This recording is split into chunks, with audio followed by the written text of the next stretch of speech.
একজন পেশেন্টের oxygen mask খুলে নেওয়ার ফলে তার মৃত্যু হয়েছে এরকম একটা অভিযোগ এবং এর সঙ্গে আনুষঙ্গিক খুলনা মেডিকেল কলেজের বিভিন্ন রকম সেবায় মানুষ ভোগান্তি শিকার হচ্ছে।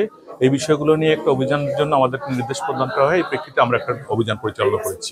একজন পেশেন্টকে চিকিৎসা সেবা দেবেন একজন ডক্টর, তার পরবর্তীতে ডক্টরের যে অ্যাডভাইস আছে সেগুলো অ্যাপ্লাই করবেন হলো একজন নার্স।